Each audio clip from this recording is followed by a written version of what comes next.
Selamat sore. Eh, Ketemu lagi bersama saya Gifford Ivan Sengkei. Saya dari Universitas Pembangunan Indonesia. Di saat ini saya akan membahas tentang hukum dan hak asasi manusia. Lebih khususnya hukum dan hak asasi manusia, pengaturan HAM di bidang ekonomi. Di sini kita mulai dari kata pengantar. Puji syukur saya panjatkan kehadirat Tuhan Yang Maha Esa. Pada akhirnya saya dapat menyelesaikan makalah tentang pengaturan HAM di bidang ekonomi dari mata kuliah Hukum dan Hak Asasi Manusia. Tepat pada waktunya. Saya menyadari sepenuhnya bahwa makalah ini masih banyak kekurangan, baik dari segi isi maupun penyusunannya. Oleh karena itu, saya mengharapkan kritik dan saran yang bersifat membangun untuk menyempurnakan makalah ini. Saya berharap makalah ini bisa bermanfaat bagi teman-teman semua, mahasiswa khususnya, dan setiap orang yang membacanya. Sebelum dan sesudahnya saya mengucapkan terima kasih. Kita masuk dalam daftar isi. Di sini ada kata pengantar, abstrak, bab 1 yang terdapat pendahuluan, bab 2 pembahasan, dan bab 3 ada penutup serta daftar pustaka. Oke, langsung saja kita masuk dari bab 1 untuk pendahuluan. Di sini ada 1 latar belakang masalah. Hak asasi manusia dalam bahasa Prancis disebut droit de l'homme, yang artinya hak-hak manusia, dan dalam bahasa Inggris disebut human right. Seiring dengan berkembang ajaran negara hukum, di mana manusia atau warga negara mempunyai hak-hak utama mendasar yang wajib dilindungi oleh pemerintah. Hak asasi manusia adalah hak yang dimiliki manusia yang telah diperoleh dengan bawaannya bersama dengan kelahirannya di dalam kehidupan masyarakat. Di dalam Undang-Undang Nomor 39 Tahun 1999 tentang Hak Asasi Manusia, dalam menimbang huruf B ditentukan bahwa hak asasi manusia merupakan hak dasar yang secara kodrati melekat pada diri manusia. Pengertian hak asasi dikemukakan oleh para sarjana di atas maupun dalam Undang-Undang Nomor 3 Tahun 1999 dalam hak-hak alamiah dari manusia. Dan yang kedua, bab 2 ini kita langsung masuk dalam pembahasan. Yang pertama, hak asasi manusia bidang ekonomi. Di dalam pasal 27 ayat 2 perubahan Undang-Undang 1945 ditentukan, yaitu tiap-tiap warga negara berhak atas pekerjaan dan penghidupan yang layak bagi kemanusiaan. Dalam pasal 28D ayat 2 perubahan Undang-Undang Dasar 1945 ditentukan setiap orang berhak untuk bekerja serta mendapat imbalan dan perlakuan yang adil dan layak dalam hubungan kerja. Selanjutnya, khusus mengenai perekonomian diatur dalam pasal 33 perubahan Undang-Undang Dasar 1945, yaitu yang pertama, perekonomian disusun sebagai usaha bersama berdasar atas asas kekeluargaan. Yang kedua, cabang-cabang produksi yang penting bagi negara dan yang menguasai hajat hidup orang banyak dikuasai oleh negara. Dan yang ketiga, perekonomian nasional diselenggarakan berdasarkan atas demokrasi ekonomi dengan prinsip kebersamaan, efisien, berkeadilan, berkelanjutan, berwawasan lingkungan, berkemandirian, serta dengan menjaga keseimbangan, kemajuan, dan kesatuan ekonomi nasional. Hak memperoleh pekerjaan di sini kita bisa lihat dalam Deklarasi Umum Persentakan Bangsa-Bangsa PBB tentang HAM. Dalam pasal 23 ayat 1 menentukan setiap orang berhak atas pekerjaan, berhak dengan bebas memilih pekerjaan, berhak atas syarat-syarat perburuhan yang adil serta baik, dan atas perlindungan terhadap pengangguran.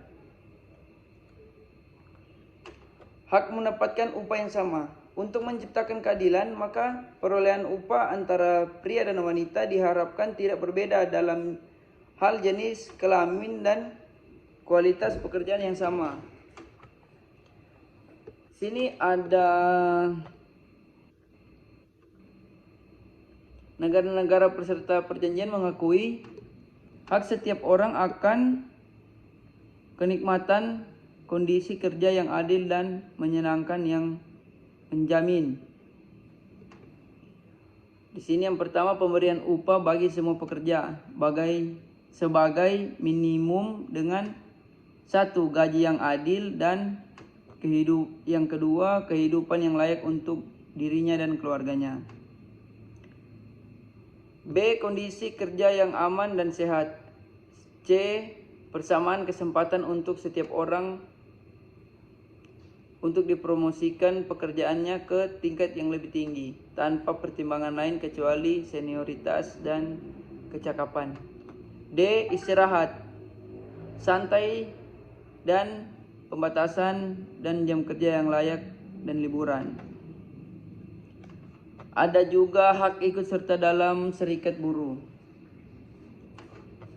Piagam dalam Deklarasi Umum Perserikatan Bangsa-Bangsa 1948 pada pasal 23 ayat 4 menentukan setiap orang berhak mendirikan dan memasuki serikat-serikat kerja untuk melindungi kepentingannya.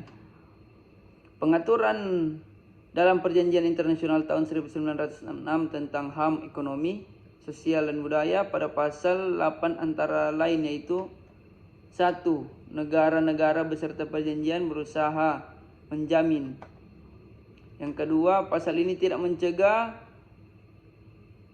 pengenaan pembatasan hukum terhadap pelaksanaan hak-hak ini oleh anggota-anggota angkatan bersenjata atau kepolisian atau pemerintah negara yang bersangkutan. Dan yang ketiga, tidak ada sesuatu dalam pasal ini yang akan memberi wewenang kepada negara-negara peserta pada Konvensi Organisasi Perburuhan Internasional 1948 tentang kebebasan perserikatan dan perlindungan terhadap hak berorganisasi guna membuat undang-undang sedemikian rupa yang akan merugikan jaminan-jaminan yang ditentukan dalam konvensi tersebut. Di sini sudah saya jelaskan tentang sebagian dari hukum dan HAM di dalam bagian dari bidang ekonomi. Dan untuk penutup, di sini saya dari hasil pembahasan hak asasi manusia di bidang ekonomi,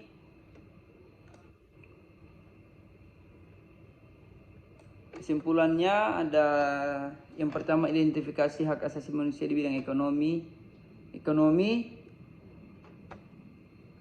tersebar di beberapa pasal dalam perubahan Undang-Undang Dasar 1945.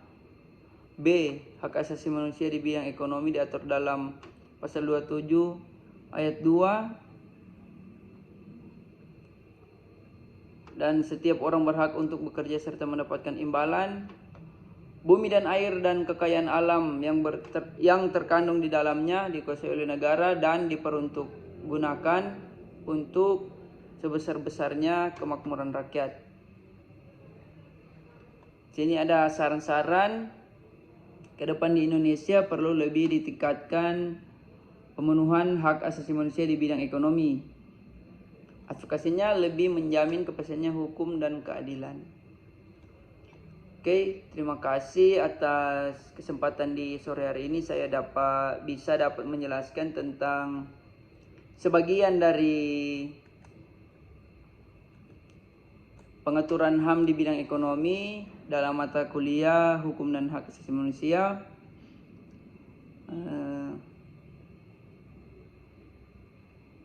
Kiranya apa yang saya jelaskan bisa dapat bermanfaat untuk kita semua, terutama untuk mahasiswa-mahasiswa. Dan jika ada teman-teman yang ingin bergabung bersama kami dalam Universitas Pembangunan Indonesia, bisa langsung saja buka di portal bit.ly/PMB Unpi 2022. Dan untuk Universitas Pembangunan Indonesia, kami menyediakan ada beberapa fakultas untuk kita, ada beberapa fakultas yang menurut kita mana yang kita rasa cocok untuk kita pelajari. Ada fakultas teknik, ada fakultas pertanian, ada fakultas ilmu sosial dan ilmu politik, fakultas hukum, fakultas sastra, dan fakultas keperawatan. Masing-masing fakultas ini mempunyai program studi masing-masing. Tinggal dari teman-teman semua yang ingin bergabung bersama kami memilih apa yang merasa cocok untuk diri kita. Terima kasih. Selamat sore.